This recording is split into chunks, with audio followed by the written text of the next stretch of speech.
Coin वाले part को toss करते हैं तो टॉस करते वक्त हम लोग क्या क्या चीजों का ध्यान रखते हैं, ये सब चीज हम लोग मतलब कितने पॉसिबल आउटकम्स होंगे, ये सब चीज हम लोग डिस्कस करते हैं। तो जब एकदम बिल्कुल यूनिक कॉइन होता है तो 2 टू द पावर n निकल के आता है वैल्यू।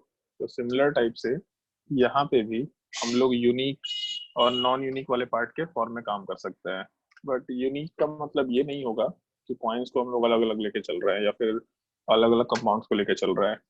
यूनिक वाले पार्ट का मतलब यहाँ पे हम लोग सिमेट्रिकल और अनसिमेट्रिकल के फॉर्म में रखेंगे। लास्ट क्लास में मतलब बता दिया था तुम लोगों को अनसिमेट्रिकल वाले पार्ट का क्या मतलब होता है और सिमेट्रिकल का क्या मतलब होता है। अनसिमेट्रिकल का मतलब जब पूरे मॉलिक्यूल को 20 से डिवाइड करेंगे, हमेशा 20 से डिवीजन करना, तो दोनों हाफ एग्जैक्टली सेम नहीं होना चाहिए। अगर दोनों हाफ एग्जैक्टली सेम हो गया, मिरर इमेज की बात नहीं कर रहे, प्लेन ऑफ सिमेट्री की बात नहीं कर रहे, केवल मॉलिक्यूल को हम लोग 20 से डिवाइड कर रहे हैं ताकि दो इक्वल डिवीजन हो जाए। बट अगर दोनों तरफ के सारे एटम सेम नहीं है तो अनसिमेट्रिकल आराम से कंसिडर किया जा सकता है। तो इस केस में जब हम लोग अनसिमेट्रिकल कंपाउंड को लेके चलेंगे, तब उस केस में टोटल जो हम लोग का ज्योमेट्रिकल आइसोमर वाला पार्ट निकल के आएगा तो 2 टू द पावर n के बराबर होगा। मतलब इससे आराम से कैलकुलेशन किया जा सकता है। जहाँ पे n वाले पार्ट का मतलब है total number of geometrical centre, जिन डबल बॉन्ड्स के अलॉन्ग ज्योमेट्रिकल आइसोमर पॉसिबल हो सकता है उनको हम लोग यहाँ पे काउंट करेंगे। और ध्यान रखना, जैसे पहले भी मेंशन किया था कि जब स्टीरियो सेंटर है तो 2 स्टीरियो सेंटर मिलता है ज्योमेट्रिकल आइसोमर में, लेकिन हम लोग उसको n=1 काउंट करेंगे। जैसे मान लो ऐसा दे रखा, तो इस कंपाउंड वाले पार्ट में ये दोनों के दोनों कार्बन्स जिनको मार्क कर रहे हैं ये दोनों ही स्टीरियो सेंटर्स है। लेकिन जब हम लोग फॉर्मूले में इसको काउंट करेंगे तो हम लोग ये पूरे यूनिट को n=1 लेके काम करेंगे। जैसे नॉर्मली फॉर्मूले में बोला ऐसा जाता है कि जो n है वो स्टीरियो सेंटर है। बट स्टीरियो सेंटर के साथ दिक्कत ये है कि अगर n स्टीरियो सेंटर है तो इस गिवन मॉलिक्यूल में तो हम लोग के पास 2 स्टीरियो सेंटर्स है, तो हम लोग कैसे कंपैरिजन कर पाएंगे। तो इसलिए ध्यान रखना है इस चीज को। अगर ज्योमेट्रिकल आइसोमरिज्म से रिलेटेड स्टीरियो सेंटर है तब उस केस में हम लोग टर्म ज्योमेट्रिकल सेंटर यूज करेंगे रेदर देन स्टीरियो सेंटर वाला पार्ट। बोलेंगे हम लोग stereo centre, but back of the mind में ये चीज ध्यान रखना है कि हम लोग वहाँ पे ज्योमेट्रिकल सेंटर कंसिडर करते हुए काम कर रहे हैं। तो पहला पार्ट, अगर अनसिमेट्रिकल मॉलिक्यूल होगा तो सीधा 2 टू द पावर n से कैलकुलेशन कर सकते हैं। और दूसरा, हो सकता है कि मॉलिक्यूल सिमेट्रिकल नेचर का हो, पॉसिबिलिटी है।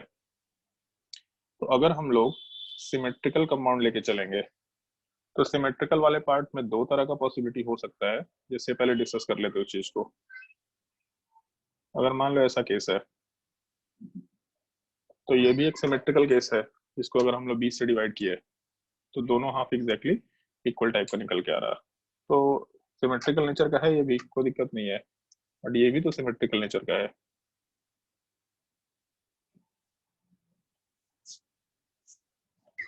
तो दोनों में सिमेट्री है, मतलब पहले वाला पार्ट भी सिमेट्रिकल है, दूसरे वाला पार्ट भी सिमेट्रिकल है। केवल एक छोटा सा डिफरेंस देखो, दूसरे वाले केस में जो हम लोग डिवीजन कर रहे हैं, ओए किशन माइक्रोफोन ऑफ कर। दूसरे वाले केस में जो हम लोग सिमेट्रिकल डिवीजन कर रहे हैं तो हम लोग पाई बॉन्ड को डिवीजन कर रहे हैं, जबकि पहले वाले केस में सिंगल सिंगल बॉन्ड को डिवाइड कर रहे थे। तो दोनों स्ट्रक्चर में एक छोटा सा डिफरेंस है। जो हम लोगों का पहला स्ट्रक्चर है उसमें 2 पाई बॉन्ड दे रखा, पहले वाले के अलॉन्ग ज्योमेट्रिकल आइसोमर पॉसिबल है, दूसरे वाले के अलॉन्ग भी ज्योमेट्रिकल आइसोमर पॉसिबल है। तो इसका मतलब n=2 कंसिडर करते हुए काम कर सकते हैं। और नीचे वाले केस में 3 डबल बॉन्ड है, तीनों के अलॉन्ग ज्योमेट्रिकल आइसोमर पॉसिबल है, मतलब n=3 कंसिडर करते हुए काम कर सकते हैं। तो जो n=2 है और n=3 है, दिख रहा है कि यहाँ पे ऊपर वाले केस में ऑड नंबर है, नीचे सॉरी इवन नंबर है, नीचे वाले केस में ऑड नंबर है। तो सिमेट्रिकल का जब केस लेंगे तब उस केस में ऑड नंबर और इवन नंबर मैटर करेगा, इस चीज का ध्यान रखना होता है। तो जब सिमेट्रिकल का केस लेके चलेंगे तो प्रशांत माइक्रोफोन ऑफ करो।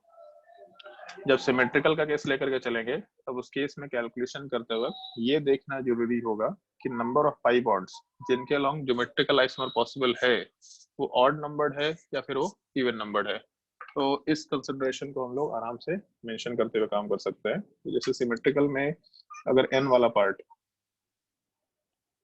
पहले इवन ले लेते हैं, अगर n वाला पार्ट इवन हुआ तो इवन वाले पार्ट में total number of geometrical isomer is equal to 2 to the power n-1 ऐसा कंसिडर कर सकते हैं। In fact 2 to the power n-1 दोनों जगह रहेगा, ऑड इवन दोनों में, plus 2 to the power n-2/2 ऐसा कुछ फॉर्मूला कंसिडर करते हैं। और अगर n वाला पार्ट ऑड रहा तो ऑड वाले पार्ट में total number of geometrical isomer is equal to 2 to the power n-1 same रहेगा, लेकिन इसके आगे 2 to the power n-1/2 consider कर सकता है। जैसे ढंग से अगर देखो तो दोनों में केवल एक ही डिफरेंस है, मतलब पहले वाले फॉर्मूले में और दूसरे वाले फॉर्मूले में। पहले वाले केस में जब हम लोग इवन नंबर लेके चल रहे थे तो इवन वाले पार्ट में हम लोग के पास n-2/2 आया। जब ऑड लेके चल रहे हैं तो n- नीचे वाले पार्ट में जब हम लोग ऑड लेके चल रहे हैं तो n-1/2 आ रहा है। मतलब हम लोग कैलकुलेशन वाले पार्ट में फॉर्मूले को याद रखने के लिए ऐसा याद रख सकते हैं कि ज्योमेट्रिकल आइसोमर चाहे सिमेट्रिकल हो, सॉरी सिमेट्रिकल हो, चाहे इवन हो, चाहे ऑड हो, हमेशा 2 टू द पावर n-1 होगा, इसमें दिक्कत नहीं है। उसके अलावा प्लस में 2 टू द पावर अगर इवन हुआ तो n-2 कर देना है, n-2/2, अगर ऑड हुआ तो n-1/2 कर देना है। क्योंकि अगर हम लोग को n-1 को 2 से डिवाइड करना होगा, जैसे अगर मान लो कि n- समथिंग करते हैं तो उसको 2 से डिवाइड करना होता है, तो डेफिनेटली हम लोग को पहले ऊपर वाले वैल्यू को इवन नंबर में कन्वर्ट करना पड़ेगा। अगर हम लोग ऑड को 2 से डिवाइड करेंगे तो फिर हम लोग का वैल्यू जो है वो इंटीजर के फॉर्म में नहीं आएगा, फिर गलत आंसर हो जाएगा। तो इसलिए हमेशा ऑड में n-1/2, इवन वाले पार्ट में n-2/2 कंसिडर करते हुए काम कर सकते हैं। जब भी कभी क्वेश्चन में केवल ज्योमेट्रिकल आइसोमर एग्जिस्ट करेगा, वो भी केवल डबल बॉन्ड के केस में, तो हम लोग ये फॉर्मूला अप्लाई करके काम कर सकते हैं। पहले ऊपर वाला फॉर्मूला नोट कर लो, फिर उसके बाद नीचे वाले पार्ट को नोट कर लेना। नोट करो, फिर कुछ क्वेश्चन का कैलकुलेशन करेंगे।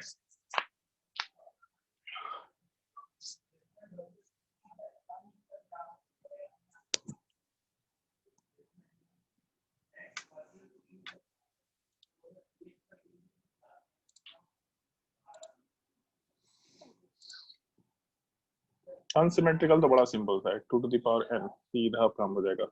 सिमेट्रिकल वाले में एग्जांपल नोट करना है तो कर भी सकते हैं, और सीधा फॉर्मूला भी लिख सकते हैं।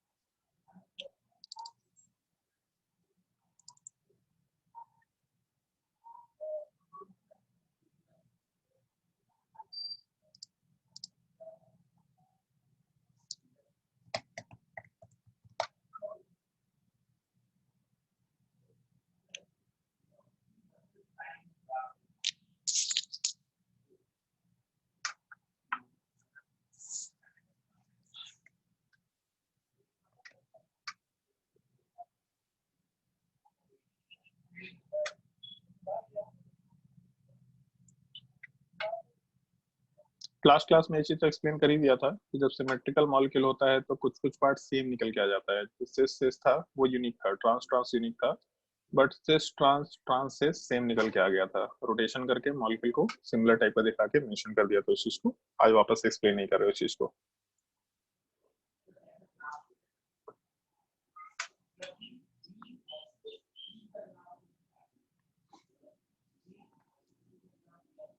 चलो भाई, क्वेश्चन नोट करो। Find the number of geometrical isomers,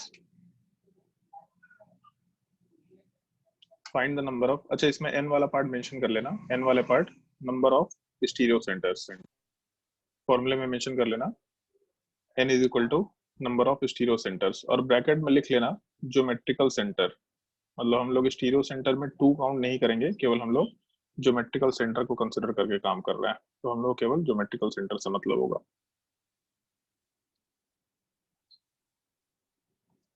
और क्वेश्चन नोट करना शुरू करो। Find the number of geometrical isomer.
Try करो 5 क्वेश्चन, फिर रिंग वाले स्ट्रक्चर्स में आएंगे।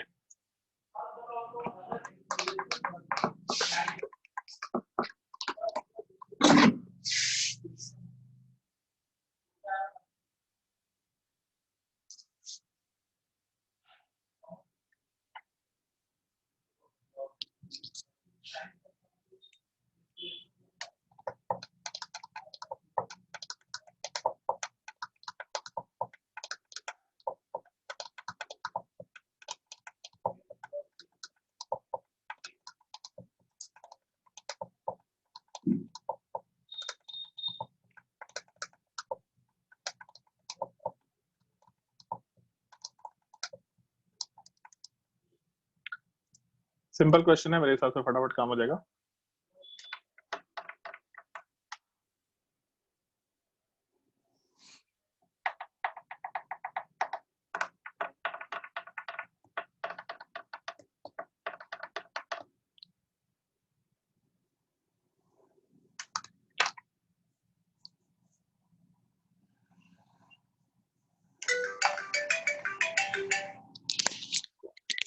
हेलो,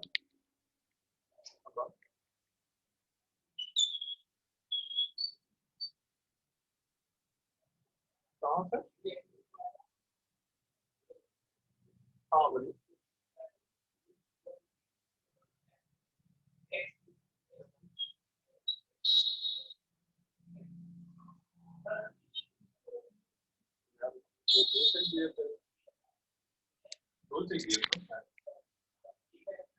हाँ हाँ,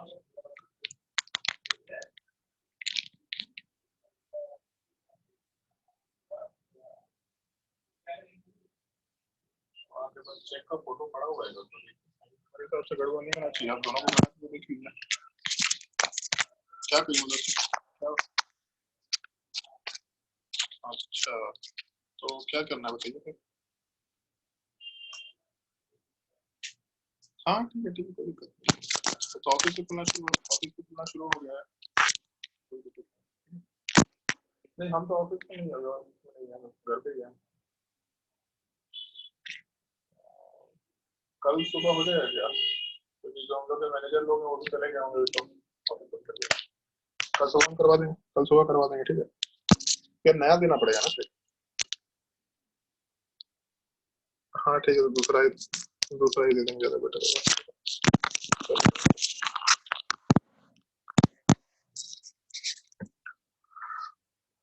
पहले वाले केस में मेरे हिसाब से 2 होगा, दूसरे वाले केस में 2 4 8 2 पर पावर 3 मतलब 8 होगा।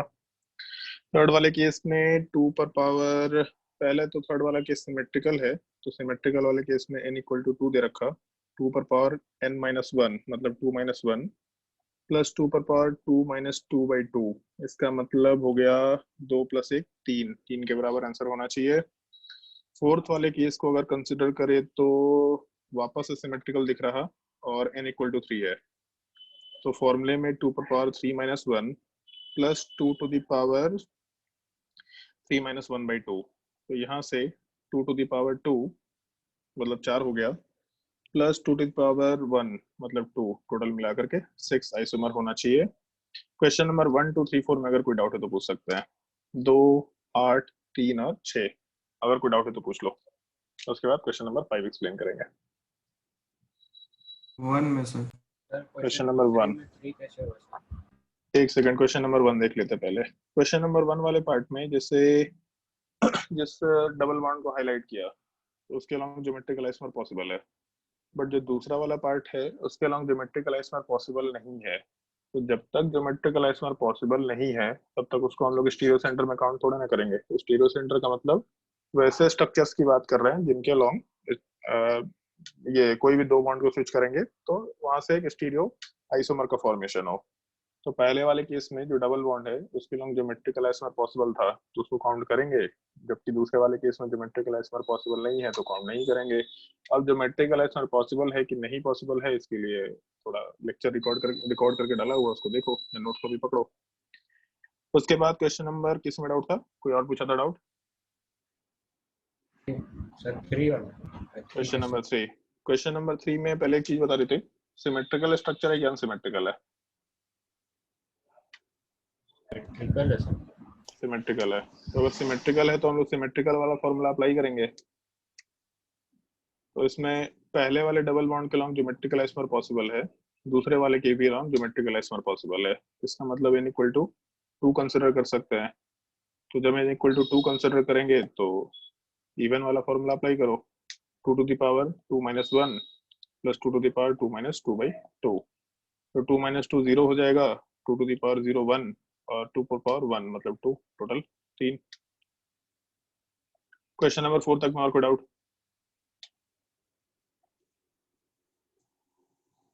चलो ध्यान दो।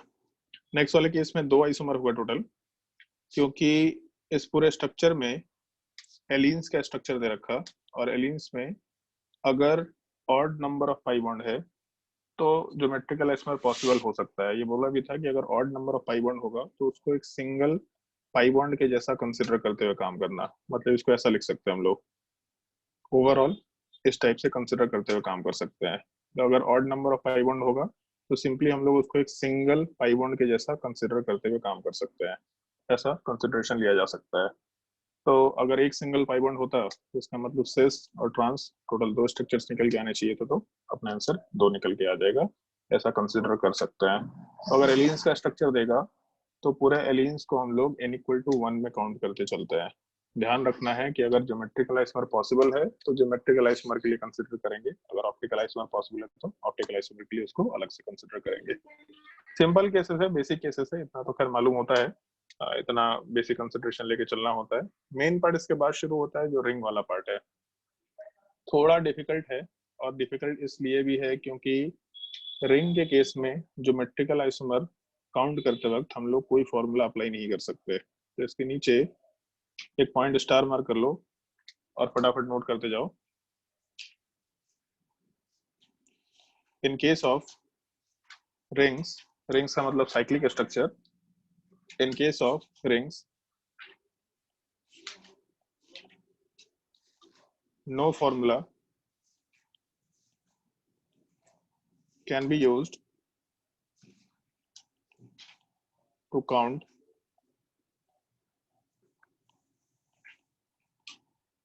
the total number of geometrical isomer। Ring के केस में हम लोग कोई फॉर्मूला अप्लाई नहीं कर सकते total number of geometrical isomer निकालने के लिए। तो इसमें कर क्या सकते हैं, तो इसमें स्ट्रक्चर ड्रॉ करके काम करना पड़ेगा।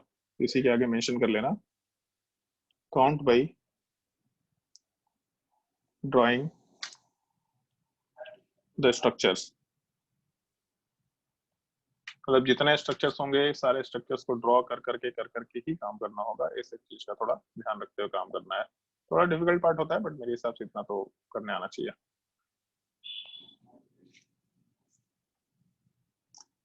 कैसे काउंटिंग कर सकते हैं इस चीज को थोड़ा ढंग से समझना, ये समझने वाली चीज है।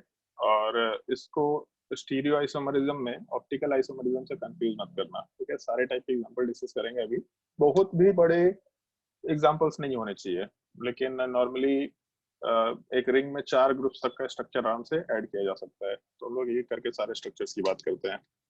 जैसे मान लो अगर हम लोग कंसिडरेशन ले 3 मेंबर रिंग का, तो पहले 3 मेंबर रिंग में तो ये देख लेते हैं कि ज्योमेट्रिकल आइसोमर पॉसिबल है कि नहीं है। तो जैसे मान लो अगर ऐसा दे रखा होता है स्ट्रक्चर, एक तरफ ए दे रखा, एक तरफ बी दे रखा, तो इस केस में पूछेगा अगर इस मॉलिक्यूल में कितने ज्योमेट्रिकल आइसोमर होंगे। तो यहाँ तो मॉलिक्यूल ज्योमेट्रिकल आइसोमर शो ही नहीं कर सकता।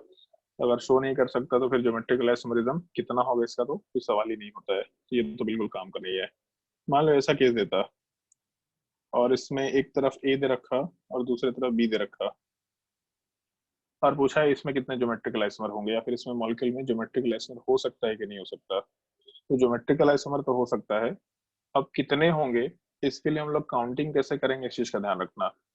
जैसे काउंटिंग करते वक्त हम लोग स्ट्रक्चर्स में एटम्स को सेम साइड डिफरेंट साइड इस टाइप से प्लेस करते जाते हैं। सेम साइड और डिफरेंट साइड प्लेस करने का मतलब है, जैसे एक 3 मेंबर रिंग है, तो हो सकता है कि जो बी एटम है वो प्लेन में ऊपर के साइड हो। मतलब एक पॉसिबिलिटी ये है कि जो अपना एटम बी वाला पार्ट है, अरे यार,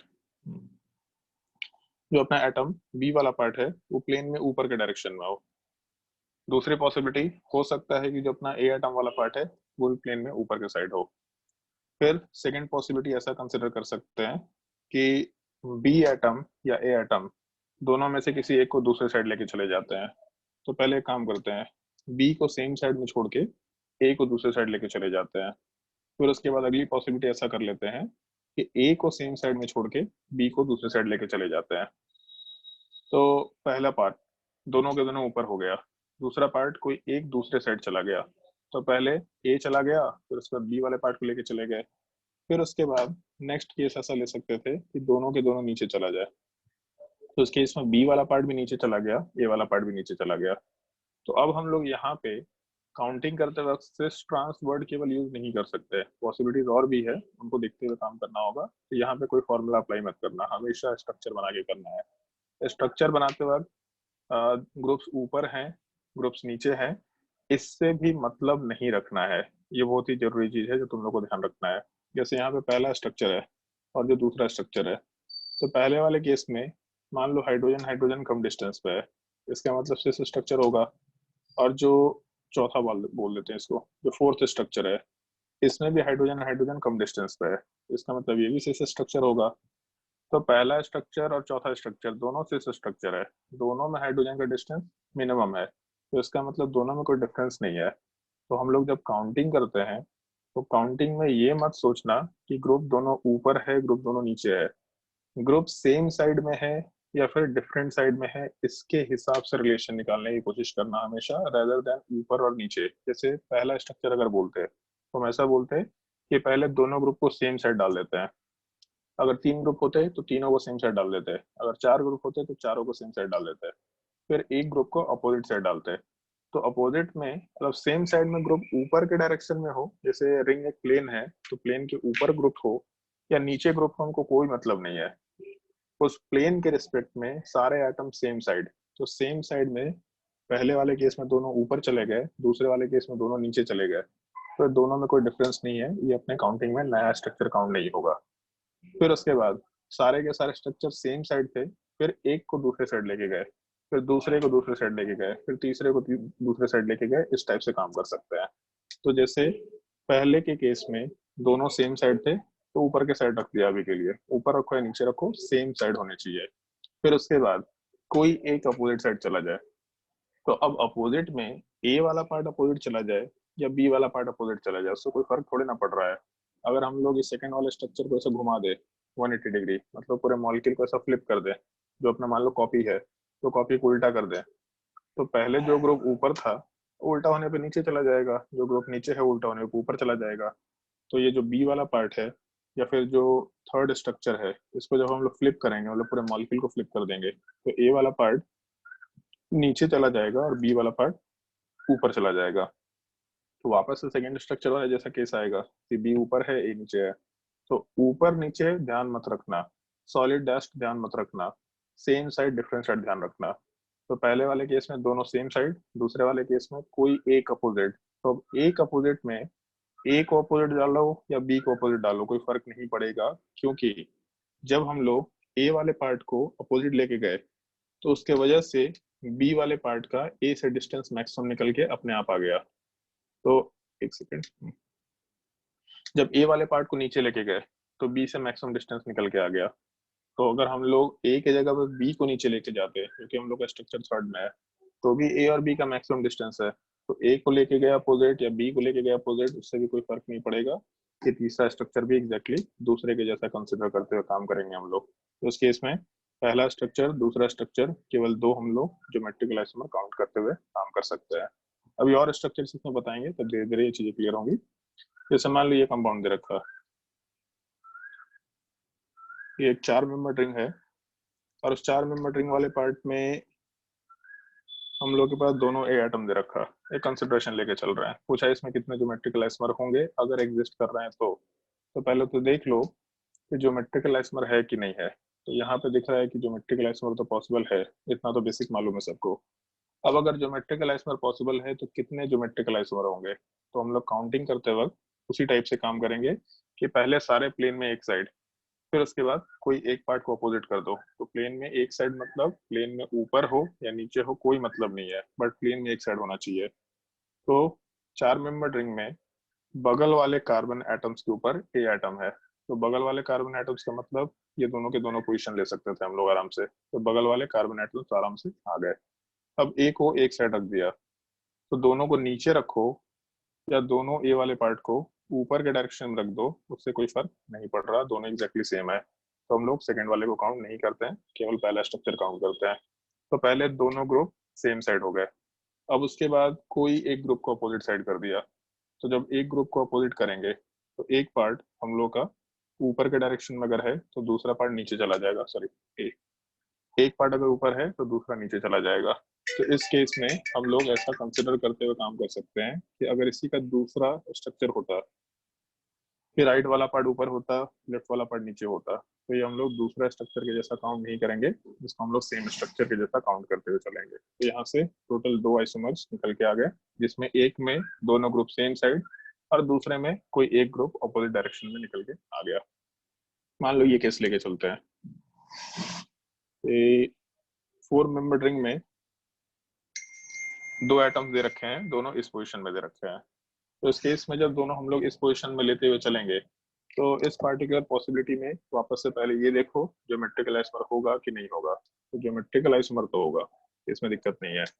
अगर होगा तो कैसे हम लोग डायग्राम बनाएंगे, तो डायग्राम वाले पार्ट में पहले दोनों ग्रुप सेम साइड फिर एक को अपोजिट किया, तो दोनों ग्रुप ऊपर रखो या फिर अब सेम साइड में दोनों ग्रुप को अपोजिट डायरेक्शन में रख, सॉरी नीचे रखो, कोई फर्क नहीं पड़ रहा, दोनों एग्जैक्टली सेम टाइप का स्ट्रक्चर है। इसका मतलब पहला वाला पार्ट और दूसरा वाला पार्ट दोनों सेम होगा, दोनों में से किसी एक को काउंट कर लिया 1 के जैसा।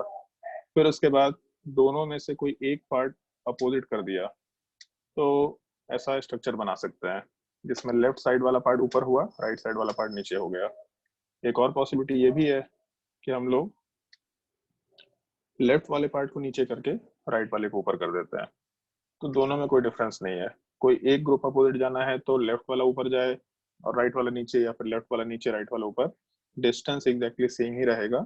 जितना पहले वाले स्ट्रक्चर में डिस्टेंस है उतना ही सेकंड वाले स्ट्रक्चर में भी डिफरेंस है, दूसरी डिस्टेंस है। तो इसका मतलब दोनों में से कोई एक को काउंट करेंगे तो यहाँ पे भी टोटल 2 ज्योमेट्रिकल आइसोमर आराम से काउंट करते हुए कंसिडरेशन ले सकते हैं। मान लो थोड़ा केस को और एक्सपेंड करते हैं, मान लो स्ट्रक्चर नंबर 5 की बात करते हैं थोड़ा कॉम्प्लिकेशन के साथ। 4 मेंबर रिंग है और इसमें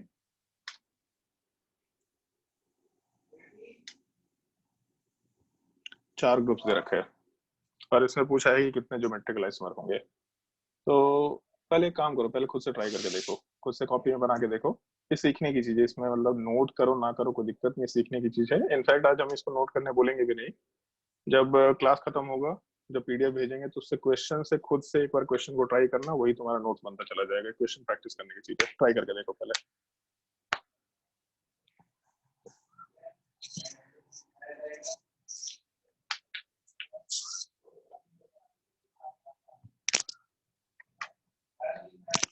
विशाल सर,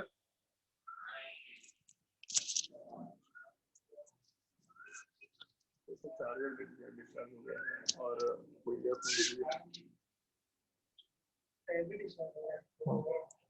टैब शायद से, हाँ टैब।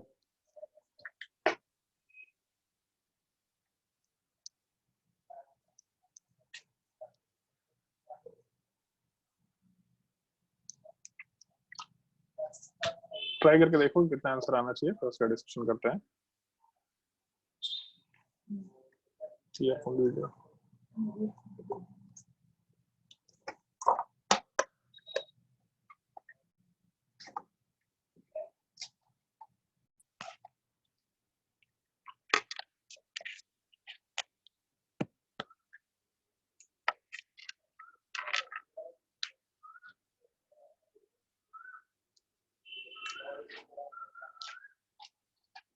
सर 3।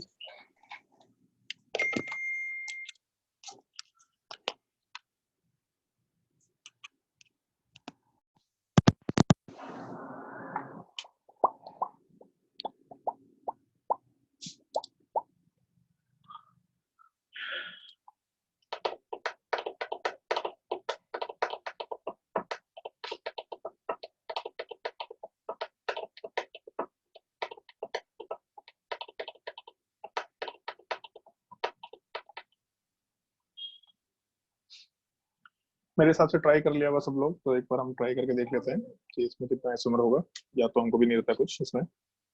पहली पॉसिबिलिटी ये कंसिडर कर लेते हैं कि सारे ग्रुप सेम साइड हो।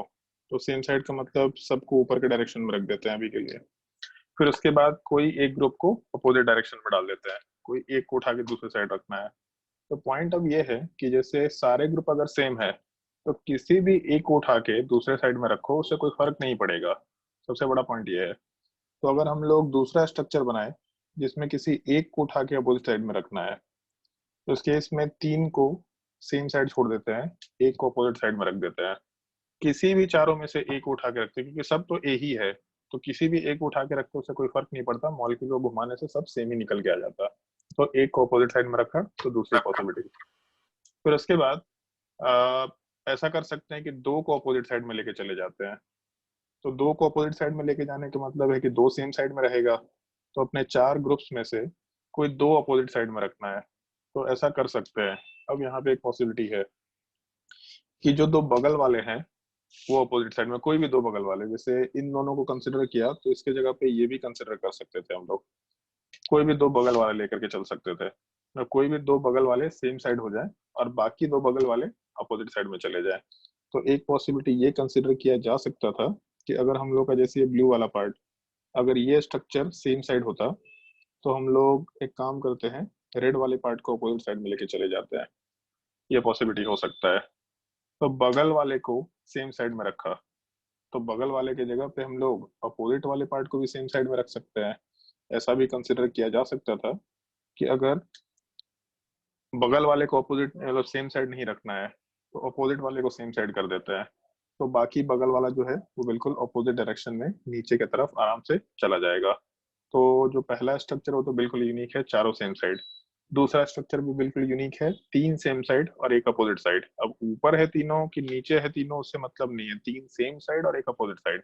फिर जब 2 सेम साइड और 2 अपोजिट साइड लेके जाएंगे, तब उस केस में बगल वाले सेम साइड हो जाएं या फिर बगल वाले सेम साइड ना रहे।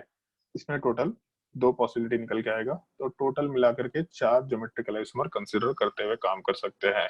अगर किसी को कोई डाउट होगा तो पूछ सकता है, किसी को कोई नया स्ट्रक्चर बताना होगा तो बता सकता है, डिस्कशन कर लेंगे उस चीज पे।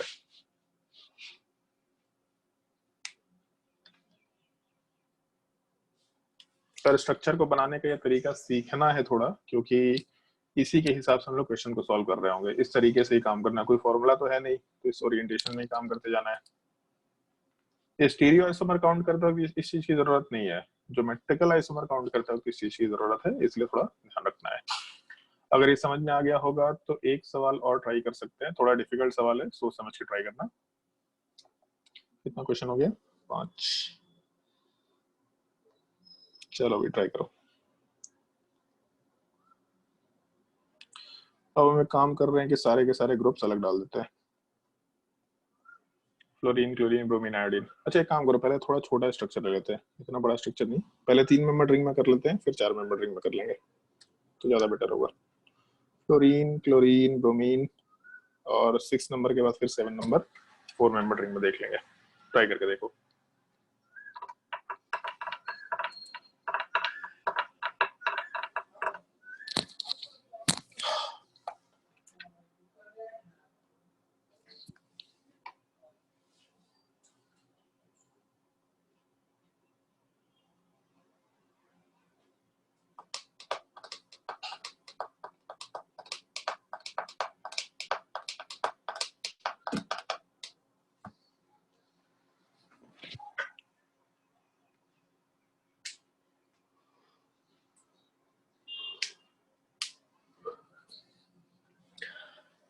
अगर दो ग्रुप्स होते हैं तो पहले दोनों को सेम साइड फिर किसी एक को अपोजिट साइड रखो।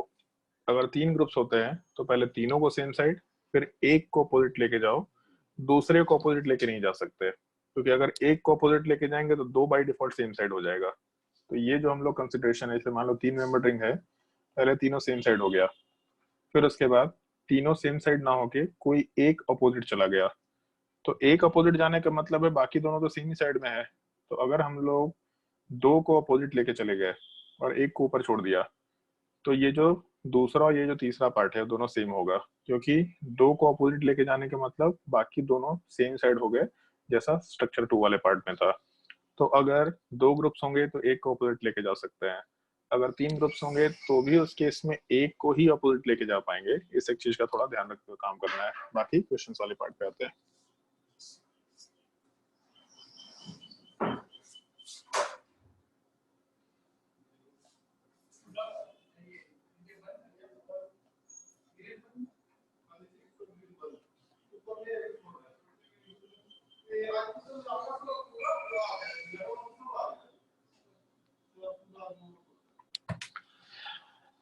चलो भाई ध्यान देते हैं, क्वेश्चन में आंसर कितना होगा, 1 2 3 4, मेरे हिसाब से 4 आंसर होना चाहिए। यस सर 4 है। 4 आंसर होना चाहिए, हाँ भैया। 3 मेंबर रिंग है तो पहली पॉसिबिलिटी ब्रोमीन ऊपर, फ्लोरीन ऊपर, क्लोरीन ऊपर, सबसे फर्स्ट पॉसिबिलिटी तीनों ग्रुप सेम साइड। अब कोई एक को अपोजिट लेके जाएंगे, तो एक को अपोजिट लेके जाएंगे तो दो बाय डिफॉल्ट सेम साइड आ जाएगा, तो दो को अपोजिट लेके जाने का कोई मतलब नहीं होगा। तो सेकंड पॉसिबिलिटी, कोई एक को अपोजिट लेके गए तो तीन अलग अलग ग्रुप्स हैं, फ्लोरीन क्लोरीन ब्रोमीन, तो अगर हम लोग को एक को अपोजिट लेके जाना है तो एक काम करते हैं, पहले हम लोग क्लोरीन को अपोजिट लेके चले जाते हैं।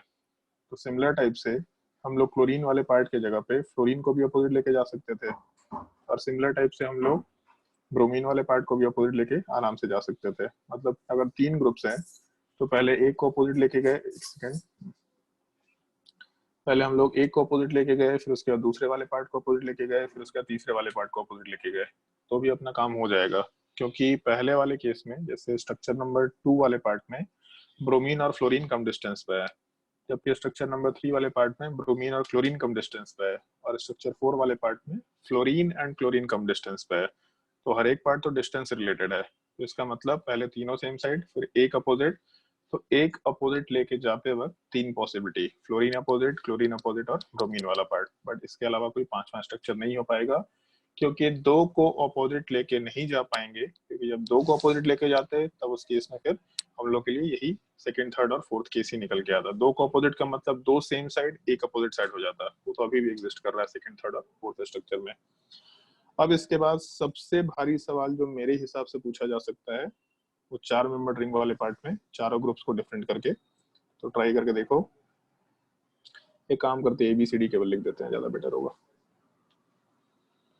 4 मेंबर रिंग ABCD ट्राई करके देखो कितने टोटल स्टीरियो आइसोमर्स निकल के आएंगे, कितने ज्योमेट्रिकल आइसोमर्स निकल के आएंगे, स्टीरियो भी सर 8। कितना, पहले काउंटिंग करके बैठ गया कौन है भाई, बताओ कितना आंसर। 8 सर। 8 यार, हमको आंसर तो याद नहीं है तो हम डायरेक्टली कमेंट नहीं कर सकते, बना के ही देखेंगे, सोचने दो थोड़ा।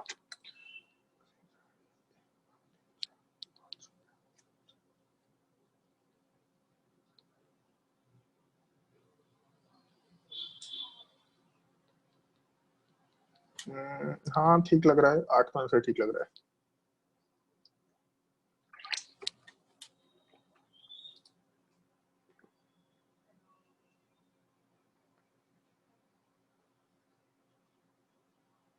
सर 8 आंसर ठीक होना चाहिए, मेरे हिसाब से 8 होना चाहिए।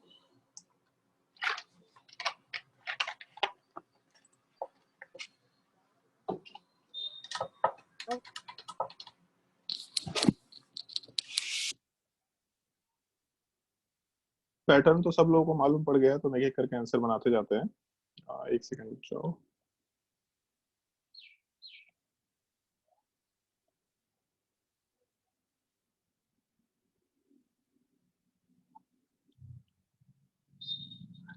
पहले सारे के सारे सेम साइड डाल दिया, एक पॉसिबिलिटी, फिर उसके बाद दूसरे वाले केस में किसी एक को अपोजिट लेके जाना है, अगर ए को अपोजिट लेके जाना है तो पहले काम करते हैं, ए को अपोजिट लेके चले जाते हैं, बी सी और डी को छोड़ देते हैं।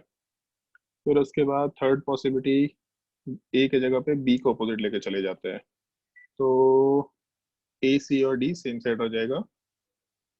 फिर उसके बाद नेक्स्ट पॉसिबिलिटी हम लोग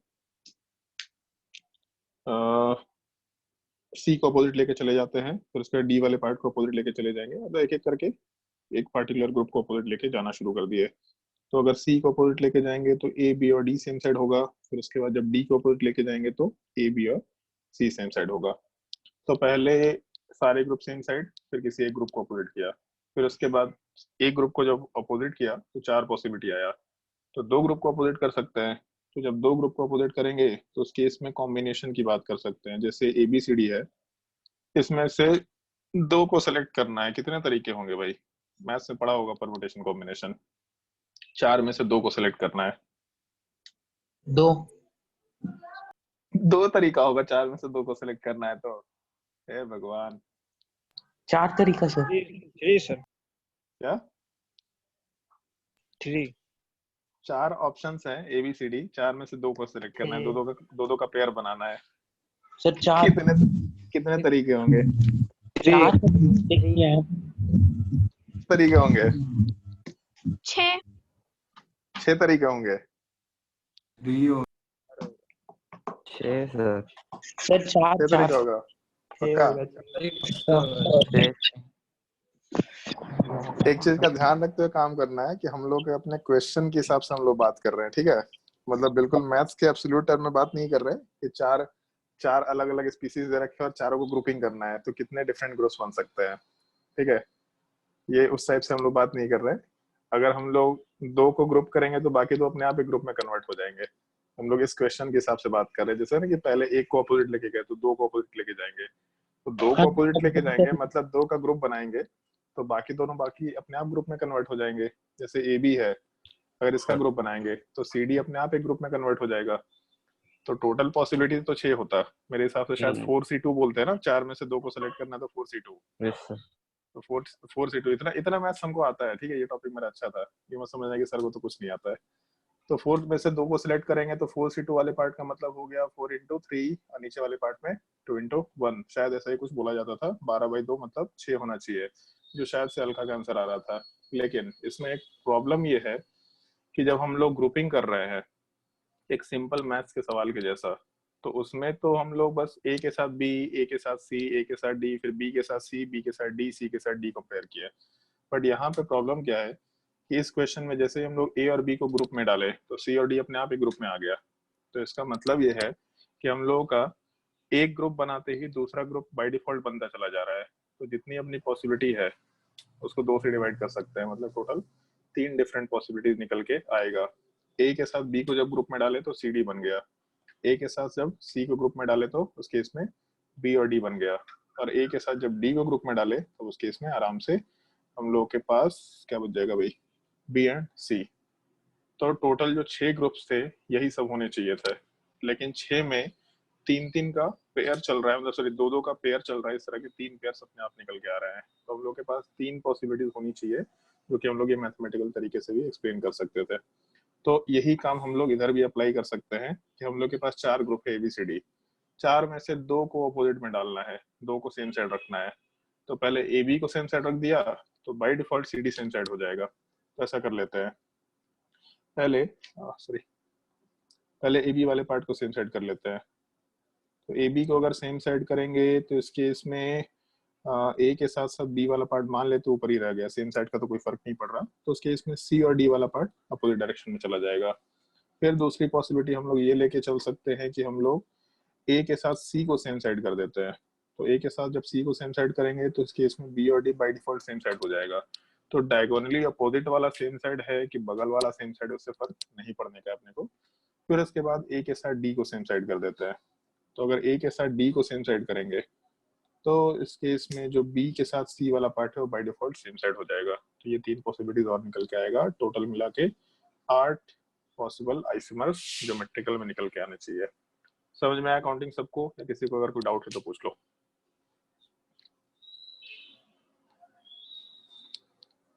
क्योंकि काउंटिंग ऑफ स्टीरियो आइसोमर में यही मेरे हिसाब से सबसे डिफिकल्ट पार्ट है। बाकी पार्ट तो फिर फॉर्मूले से आराम से कैलकुलेट कर सकते हैं। बाकी पार्ट है भी आसान, ज्यादा मुश्किल नहीं है।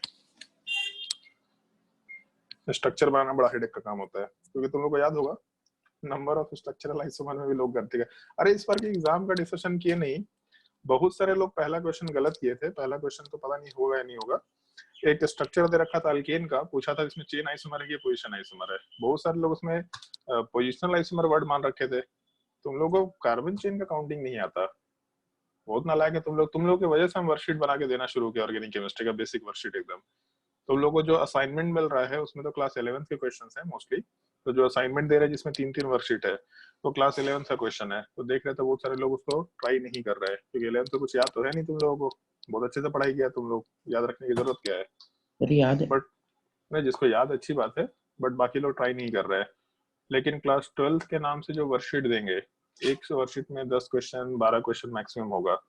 12th का जो भी वर्कशीट मिलेगा वो बिल्कुल एनी हाउ ट्राई करना ही करना है। हम लोग दोनों का कॉम्बिनेशन यूज कर लेंगे, 2 असाइनमेंट दे देंगे और 2 या 3 वर्कशीट दे देंगे। इसलिए ध्यान रखना, जो 12th का वर्कशीट मिलेगा उसको याद कर, मतलब उसको सॉल्व करना ही करना है, चाहे कुछ भी हो जाए उसको सॉल्व करना है। ये 11th में तुम लोग गलती करके भी अगर नहीं सीखा कि बिना क्वेश्चन सॉल्व किए जिंदगी नहीं चल रहा, तो शायद अब जिंदगी में कोई तुमको नहीं सिखा सकता। क्वेश्चन प्रैक्टिस करो, जितना क्वेश्चन प्रैक्टिस करेंगे तुम्हारा कंसेप्ट बिल्डअप होगा। तो पहले 12th वाली चीजों को करो, तब 11th वाली चीजों को करना। जिनका 11th अच्छा है वो अपना असाइनमेंट सॉल्व करते जाओ, जिनको दिक्कत है ठीक है भाई, होने दो 12th का टॉपिक पहले पूरा। जैसे 12th का टॉपिक पूरा होगा 11th का टॉपिक हम लोग पढ़ा देंगे। इस साल तो अपने पास बहुत टाइम है, हम लोग का सिलेबस भी बहुत तेजी से चल रहा है। तो जो हम लोग का थोड़ा बहुत नुकसान हुआ था लॉकडाउन की वजह से, वो सब अपने आप कवर हो जाएगा। और हम लोग वही जो तुम लोग का शेड्यूल बनाए थे, मतलब लास्ट ईयर, इस साल जो सिलेबस जो टेस्ट वगैरह लेंगे, एग्जैक्टली उसी शेड्यूल को हम लोग फॉलो कर पाएंगे आराम से, जैसा हम लोग का पैटर्न चल रहा है क्लासेस का। खैर, तो इसलिए प्रैक्टिस करना, उस चीज को थोड़ा ध्यान रखना। और उसमें जो क्वेश्चन था वो चेन आइसोमर की जगह पे लोग मतलब पोजिशनल आइसोमर वर्ड यूज कर रखे थे, क्योंकि लोगों को चेन का काउंटिंग नहीं करना आ रहा। एक अल्केन में पहले पेरेंट चेन काउंट करेंगे, तब तो उसके बाद बात करेंगे। सब सिमिलर चेन को देख लिया, सामने सामने वाले चेन में एक तरफ कम कार्बन एक तरफ ज्यादा कार्बन है, तो चेन आइसोमर हो गया। क्वेश्चन ढंग से प्रैक्टिस किया करो भाई, क्वेश्चन इस तरीके से काम करेगा तो नहीं कुछ नहीं होने वाला है।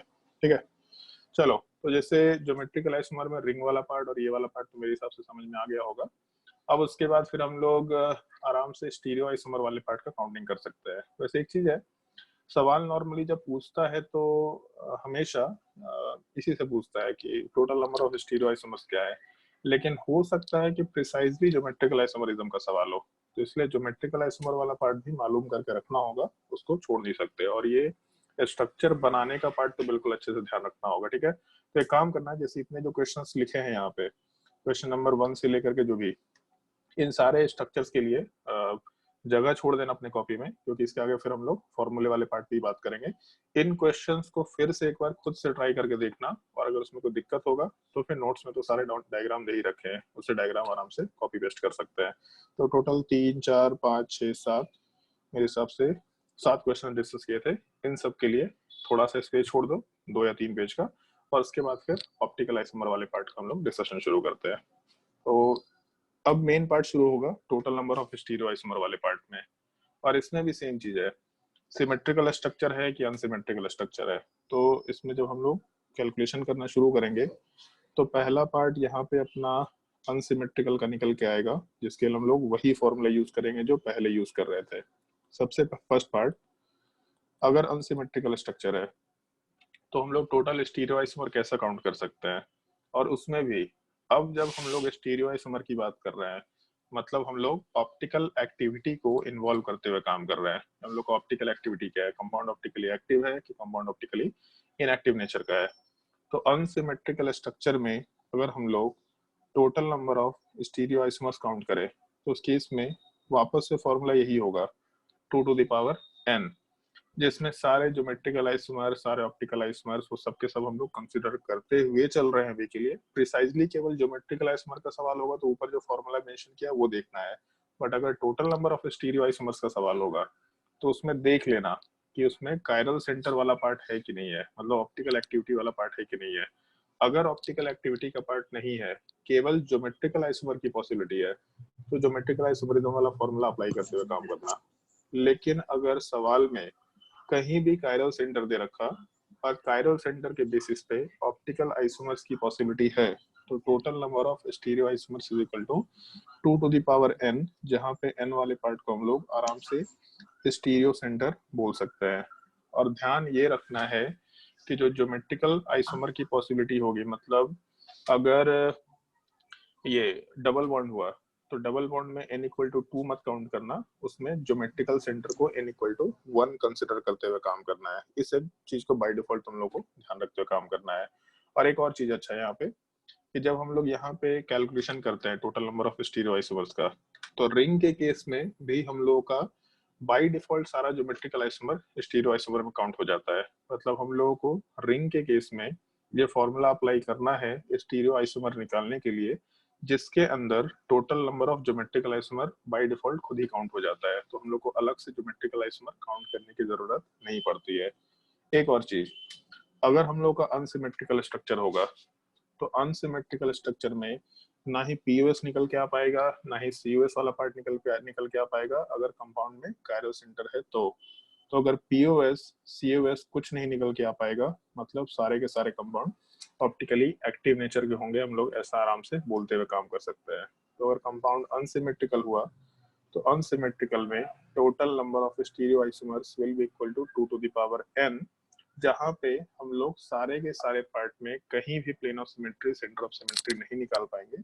Compound always optically active nature का ही होगा, क्योंकि अब हम लोग बाय डिफॉल्ट मान के चल रहे हैं कि हम लोग का कायरल सेंटर इधर इन्वॉल्व है। थोड़ा इस चीज का ध्यान रखना है। जैसे एक छोटा सा एग्जांपल हम लोग कंसिडर कर सकते हैं कि मान लो ऐसा कंपाउंड दे रखा CH3 CH CH CH3 और एक यहाँ पे क्लोरीन दे रखा है, एक ब्रोमीन दे रखा। तो इस केस में अगर हम लोग कंसिडरेशन ले, फॉर्मूला चलो नोट कर लेना बाद में, मान लो इस कंपाउंड का कंसिडरेशन ले तो कायरल सेंटर देख के मालूम पड़ रहा होगा टोटल यहाँ पे 2 के बराबर है। और अगर मॉलिक्यूल को 20 से डिवाइड करे तो एक तरफ क्लोरीन है एक तरफ ब्रोमीन है, इसका मतलब सिमेट्रिकल स्ट्रक्चर तो नहीं है। अगर अनसिमेट्रिकल स्ट्रक्चर है तो कभी भी पीओएस या सीओएस नहीं आ पाएगा, क्योंकि अनसिमेट्रिकल स्ट्रक्चर वाले पार्ट में पीओएस के लिए मिरर इमेज चाहिए, वो भी नहीं निकल के आ पाएगा, और सीओएस वाला पार्ट तो बिल्कुल ही नहीं हो सकता। तो सारे स्ट्रक्चर्स ऑप्टिकली एक्टिव होंगे। काउंटिंग कैसे करना है, तो जैसे कॉइन को टॉस करते थे सर एग्जैक्टली। हाँ बोलो। मॉलिक्यूलर प्लेन ऑफ सिमेट्री होगा ना? मॉलिक्यूलर प्लेन ऑफ सिमेट्री के लिए पहले मॉलिक्यूल प्लेन में होना चाहिए, बट यहाँ पे हाइब्रिडाइजेशन sp3 है, तो अगर sp3 है तो मॉलिक्यूल टेट्राहेड्रल शेप का होगा। मॉलिक्यूलर प्लेन ऑफ सिमेट्री की भी पॉसिबिलिटी नहीं हो पाएगी। ठीक है, यस सर। चलो ध्यान दो। तो जैसे इस केस में 2 कायरल सेंटर है, तो जैसे एक डबल बॉन्ड के लॉन्ग ज्योमेट्रिकल आइसोमर होता था तो बोलते थे सिस हो गया या ट्रांस हो गया। तो एक कायरल सेंटर के अंदर हम लोग को मालूम है कि आर कॉन्फ़िगरेशन हो सकता है या फिर एस कॉन्फ़िगरेशन हो सकता है, मतलब ये पॉसिबिलिटीज है आर और एस की। तो अगर हम लोग ये कंसिडर करके चले कि हम लोगों को आर एस नोमेनक्लेचर देना है, तो पहले वाले को आर बोल दिया, मतलब पहले वाले कायरल सेंटर का कॉन्फ़िगरेशन आर है, तो मान लेते हैं दूसरे का भी आर है, तो एक पॉसिबिलिटी दोनों कायरल सेंटर पे आर आर कॉन्फ़िगरेशन। फिर उसके बाद किसी एक को एस कर देते हैं, जैसे था सिस सिस, फिर एक को ट्रांस कर दिया तो एक को एस कर दिया यहाँ पे, तो आर एस कॉन्फ़िगरेशन, उसके बाद दूसरा एस आर कॉन्फ़िगरेशन, फिर एक एस तो हो गया, अब बचा दोनों एस। तो इस केस में दोनों के दोनों एस कॉन्फ़िगरेशन आराम से कंसिडर करते हुए काम कर सकते हैं। तो अपने पास टोटल ये 4 पॉसिबिलिटीज निकल के आएगा जिसमें हम लोग कंपाउंड को रिप्रेजेंट कर सकते हैं, मतलब 4 कॉन्फ़िगरेशंस निकल के आएंगे जिनमें हम लोग कंपाउंड को रिप्रेजेंट कर सकते हैं। ये 4 पॉसिबिलिटीज हम लोग आराम से मेंशन करते हुए काम करते हुए कर सकते हैं। ठीक है, अब इसमें जैसे एक चीज ये है कि एक और पार्ट इसमें अपने को ध्यान रखना है।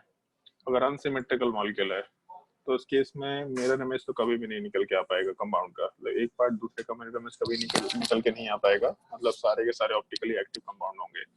और एक और चीज तुम लोगों को याद होगा इनएंशियोमर्स वाले पार्ट से, हमेशा इनएंशियोमर्स पेयर के फॉर्म में एग्जिस्ट करते हैं। मतलब अगर कोई भी कंपाउंड ऑप्टिकली एक्टिव है तो हमेशा उस ऑप्टिकली एक्टिव कंपाउंड का एक इनएंशियोमरिक पेयर एग्जिस्ट करेगा। हमेशा उसके 2 स्ट्रक्चर्स एग्जिस्ट करेंगे जो स्पेस में अलग अलग ओरिएंटेशन में रहते हैं, और दोनों हमेशा ऑप्टिकली एक्टिव होंगे, एक दूसरे के मिरर इमेज होंगे ही होंगे। तो एक चीज देखो अगर ढंग से, तो ये जो 1 वाला पार्ट है और ये जो 4 वाला पार्ट है, ये दोनों एक दूसरे का मिरर इमेज दिख रहा है तुम लोगों को? मेरे हिसाब से समझ में आ रहा होगा। आर वाले पार्ट का मिरर इमेज, मतलब पहले वाले साइड में जो आर है उसका मिरर इमेज एस, दूसरे वाले आर का मिरर इमेज एस। तो इसका मतलब दोनों एक दूसरे का मिरर इमेज है। तो 1 और 4 वाले पार्ट आपस में इनैंशोमर्स हो गए। उसके बाद अगर हम लोग स्ट्रक्चर 2 और 3 की बात करें तो आर एस एस आर, तो जिस कार्बन पे क्लोरीन है उधर आर कन्फिग्रेशन था, जबकि नीचे वाले पार्ट पे वहीं पे एस कन्फिग्रेशन है, तो दोनों एक दूसरे का मिरर इमेज है। और जिस कार्बन पे ब्रोमीन था उस पे एस कन्फिग्रेशन की जगह पे आर कन्फिग्रेशन आ गया, मतलब यहाँ पे मिरर इमेज वाला पार्ट है। तो इसका मतलब सेकंड वाला कन्फिग्रेशन, मतलब सेकंड स्ट्रक्चर का कन्फिग्रेशन और थर्ड स्ट्रक्चर का कन्फिग्रेशन दोनों एक दूसरे का मिरर इमेज है। और ऑप्टिकली एक्टिव तो था ही, इसका मतलब ये भी एनेंटियोमर एग्जिस्ट करेगा। तो टोटल 4 ऑप्टिकल आइसोमर्स थे, चारों के चारों ऑप्टिकली एक्टिव थे। और अगर 4 ऑप्टिकली एक्टिव कंपाउंड एग्जिस्ट कर रहे हैं एक ही स्ट्रक्चर से रिलेटेड, तो उसमें जब हम लोग पेयर के फॉर्म में उसको ब्रेक करेंगे तो वहां से हम लोग को आराम से 2 इनैंशियोमरिक पेयर वाला पार्ट निकल के आना शुरू हो जाएगा। इस एक चीज को थोड़ा ध्यान रखना, आगे कहीं कहीं किसी क्वेश्चन में हम लोग इस चीज को यूज करेंगे। तो पहले तो काउंटिंग, आर कन्फिग्रेशन दूसरे का आर कन्फिग्रेशन, आर कन्फिग्रेशन दूसरे का एस, फिर पहले का एस दूसरे का और दोनों का एस एस। अगर अनसिमेट्रिकल मॉलिक्यूल है तो कोई भी सेम नहीं होगा, सब डिफरेंट होगा। तो 4 स्टीरियोआइसोमर हो गया जिसमें 2 इनैंशियोमरिक पेयर वाले पार्ट एग्जिस्ट कर रहे हैं, ऐसा हम लोग आराम से मेंशन करते हुए काम कर सकते हैं। यहाँ तक के पार्ट को नोट करो पहले फॉर्मूले के साथ, तो उसके बाद हम लोग इसी को थोड़ा और इलेबोरेट करेंगे। इस कंसेप्ट को ढंग से समझना, क्योंकि जब हम लोग मोनोक्लोरिनेशन की बात करेंगे तो ऐसा कंसिडरेशन वहां पे आएगा। सर हाँ बोलो। जब हम लोग स्टीरियो सेंटर लेंगे तो अगर एक ही मॉलिक्यूल कायरल सेंटर भी और साथ में ज्योमेट्रिक ऑप्टिकल आइसोमर भी हो रहे हैं तो उसको हाँ 1 ही लेना है कि 2 लेंगे? कायरल सेंटर भी हो रहा है, और दूसरा क्या बोला? मतलब उसके अराउंड ऑप्टिकल आइसोमरिज्म, मतलब तो कायरल आर। सेंटर के अलोंग ऑप्टिकल आइसोमर, तो कायरल सेंटर को ही तो हम लोग stereo isomer, sorry stereo centre में काउंट कर रहे हैं। तो उसको कायरल 2 सेंटर के, कायरल सेंटर के साथ साथ ज्योमेट्रिकल सेंटर बोलना चाह रहा है क्या? हाँ हाँ यस सर यस। तो ज्योमेट्रिकल सेंटर है तो वो अलग से काउंट हो जाएगा n इक्वल टू 1, और कायरल सेंटर अलग से n इक्वल टू 1 काउंट हो जाएगा। ओवरऑल स्टीरियो सेंटर 3 होगा, ठीक है। बट जब हम लोग कैलकुलेशन करेंगे, फॉर्मूले में अप्लाई करेंगे, तो ज्योमेट्रिकल सेंटर को n इक्वल टू 1 ले लेंगे और अपने कायरल सेंटर को n इक्वल टू 1 ले लेंगे। आएंगे वो सारे क्वेश्चंस आएंगे अभी काउंटिंग वाले पे।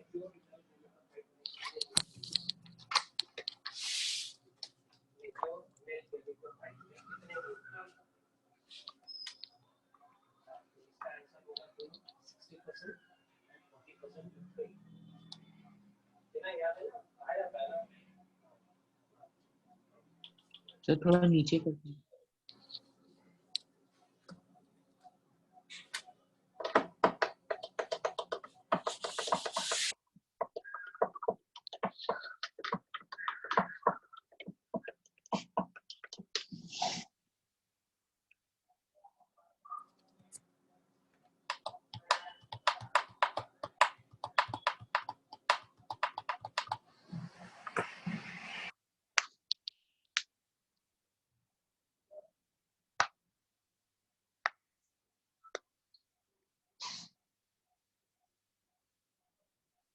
हो गया।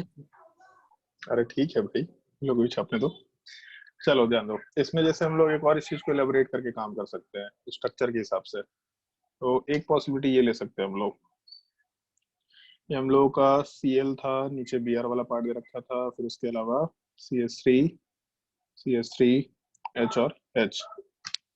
तो जैसे कंपाउंड में POS COS कुछ भी निकल के नहीं आएगा, अनसिमेट्रिकल स्ट्रक्चर, ऊपर क्लोरीन है नीचे ब्रोमीन है, कभी भी POS COS निकल के नहीं आएगा, ऐसा हम लोग आराम से बोलते हुए काम कर सकते हैं। तो पहला पार्ट ऑप्टिकली एक्टिव होगा। अगर कोई भी कंपाउंड ऑप्टिकली एक्टिव है तो वो हमेशा उसका मिरर इमेज एग्जिस्ट करेगा ही करेगा, क्योंकि हमेशा ऑप्टिकली एक्टिव कंपाउंड इनैंशियोमरिक पेयर के फॉर्म में एग्जिस्ट करता है। तो दूसरा पार्ट हमेशा एग्जिस्ट करेगा जो कि इसका मिरर इमेज होना ही चाहिए। तो मिरर इमेज को हम लोग ऐसा आराम से बना सकते हैं मेरे हिसाब से। तो ये 2 स्ट्रक्चर वाले पार्ट एक दूसरे के मिरर इमेज निकल के आ गए, इसका मतलब इनैंशियोमरिक पेयर आराम से बोलते हुए काम कर सकते हैं। ये हो गया स्ट्रक्चर नंबर 2। फिर उसके बाद, अच्छा कुछ गड़बड़ की है क्या? थोड़ा सा गड़बड़ कर दिया भाई। मिरर इमेज वाले पार्ट को अगर कंसिडर करें तो H और CH3 ऐसा कुछ होना चाहिए, ये तो पहला और दूसरा स्ट्रक्चर हो गया। फिर उसके बाद हम लोगों के पास और भी दो स्ट्रक्चर्स होने चाहिए, तो एक और स्ट्रक्चर ऐसा कंसिडर कर सकते हैं ClBr, उसके अलावा CH3HCH3। और अगर ये कंपाउंड कंसिडर करें तो ऊपर क्लोरीन नीचे ब्रोमीन, ना POS होगा और COS तो वैसे भी नहीं होता। इसका मतलब ये वाला पार्ट भी ऑप्टिकली एक्टिव है, तो इसका भी मिरर इमेज वाला पार्ट एग्जिस्ट करेगा ही करेगा। और अगर मिरर इमेज एग्जिस्ट करेगा तो CH3 CH3 Cl HHBr ऐसा कुछ एग्जिस्ट करना चाहिए। फिर दो कंपाउंड्स वाले पार्ट ये भी आपस में एनैंटियोमेरिक पेयर होंगे, ये बोल सकते हैं। टोटल मिला के 4 पॉसिबल स्ट्रक्चर्स होंगे, क्योंकि इसके बाद कोई भी स्ट्रक्चर बनाएंगे तो वो स्ट्रक्चर इनमें से ही किसी ना किसी एक स्ट्रक्चर में से कॉमन होगा। अगर हम लोग बॉन्ड का रोटेशन करके कंसिडर करें, मतलब स्विचिंग करके काम करें, तो इन चारों में से ही कोई ना कोई एक स्ट्रक्चर हमेशा निकल के आएगा, बिल्कुल फिक्स्ड है। तो इसलिए 4 स्टीरियोआइसोमर्स को हम लोग आराम से कंसिडर करते हुए काम कर सकते हैं। ठीक है। अब एक चीज देखो, जैसे चाहे तो उसको कॉन्फ़िगरेशन से रिलेट कर सकते थे, मतलब हमको नहीं मालूम कि नीचे वाले पार्ट में क्या है, ऊपर वाले पार्ट में क्या है। एक बार खुद से कॉपी में ट्राई करके देखना, ठीक है, हम केवल हिंट दे रहे हैं। एक चीज बिल्कुल फिक्स है कि ऊपर वाले पार्ट में RR कॉन्फ़िगरेशन होगा और साथ ही साथ SS कॉन्फ़िगरेशन होगा। ठीक है, लेफ्ट वाले का RR है कि राइट वाले का RR है, मतलब 1 नंबर का RR है कि राइट वाले का RR, ये RR है 2 नंबर का, ये हमको नहीं मालूम। बट ऊपर वाले में दोनों RR या दोनों SS कॉन्फ़िगरेशन यही होगा, जबकि नीचे वाले केस में एक RS है और दूसरा वाला पार्ट SR होगा। थर्ड नंबर का RS है कि SR है ये नहीं मालूम, लेकिन होगा RS या फिर SR में से ही कोई एक। क्यों ऐसा होगा, इसका लॉजिक थोड़ा आगे दे सकते हैं हम, बट खुद से सोच के देखना है कि अगर हम ये चीज बोल रहे हैं तो इसका हिंट क्या होना चाहिए, मतलब ऐसा क्यों हम बोल रहे हैं। एक बार खुद से कंसिडर करके देखना ये पॉसिबिलिटी आया कहाँ से। स्ट्रक्चर तो नोट कर लो, बट सोच के देखना इस पॉसिबिलिटी को कि हम ऐसे डायरेक्टली कैसे बोल पा रहे हैं कि इधर RR कॉन्फ़िगरेशन या फिर SS कॉन्फ़िगरेशन और नीचे वाले का RS या फिर SR। कभी पहले हिंट दिया है इस चीज को लेके, सोच के देखना। अभी के लिए डायग्राम नोट कर लो। यही 4 स्ट्रक्चर्स हो पाएंगे, कोई भी 5वां स्ट्रक्चर पॉसिबल नहीं हो पाएगा।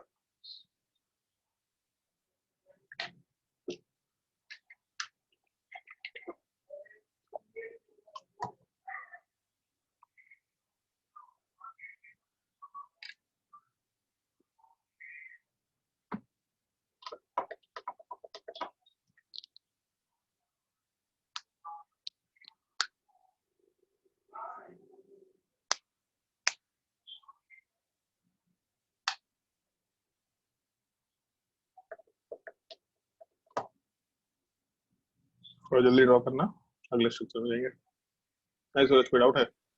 हाँ सर, वो एग्जाम में क्वेश्चन आया था ना, उसमें बताना था कायरल सेंटर का कॉन्फ़िगरेशन, और उसमें ऑप्शन था करके DRLR ऐसे करके, तो D और L यार क्या था? उसको छोड़ देना, थोड़ा गलती से सवाल चला गया था, हम देखे नहीं थे, हमको लगा कॉन्फ़िगरेशन का सवाल, उसको ऑप्शन नहीं देखे थे। तो उसमें DL कॉन्फ़िगरेशन, बस एक लेक्चर रुक जाओ, एक लेक्चर भी नहीं रुकना है, नेक्स्ट लेक्चर में आ ही जाएगा वो चीज, D और L कॉन्फ़िगरेशन क्या होता है। उसको हम लोग एब्सोल्यूट कॉन्फ़िगरेशन बोलते हैं, सॉरी उसको रिलेटिव कॉन्फ़िगरेशन बोलते हैं।